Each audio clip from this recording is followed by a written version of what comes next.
අගෙන් call එකක් කරන්න නැති නිසා මං ගොඩක් බය වෙලා හිටියේ. ආකාශ් මට මේ දවස්වල එක්සෑම්. මට එහෙම කාත් එක්කවත් කතා කරන්න තරම් වෙලාවක් නැහැ. ඒකට කමක් නැහැ. දැන් ඔය ආවනේ. අපි ටිකක් කතා කරමු. දැන් බෑ ආකාශ්.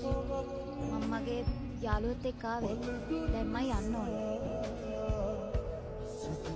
දිව්‍යා මට විනාඩි 5ක් දෙන්නකෝ. අපි චුට්ටක් කතා කරමු.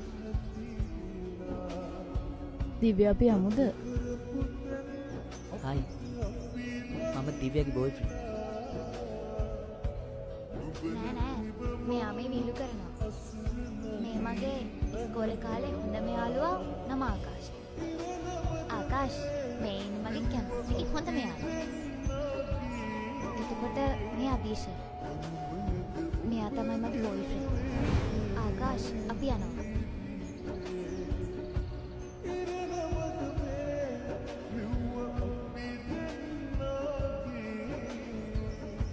දිව්‍යා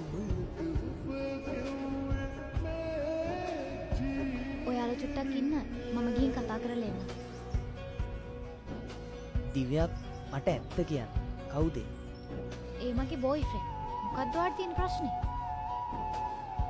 හරි. එතකොට මට මොකද? ඇයි මතක නැද්ද? ඔයාම නේද කිව්වේ කැම්පස් ගියාම කියලා වෙනස් වෙනවා කියලා. ඇයි තව කිව්වේ හොඳට හිතලා බලලා තීරණ ගන්න කියලා. ඉතින් හොඳට හිතලා බලගත්ත තීරණයක් මේක. ඔයා ඒ හැම වෙලාවකම කිව්වා ඔයා කවදාවත් එහෙම කරන්නේ නැහැ කියලා. ඇයි ඉතින් විශ්වාස කරන්නේ?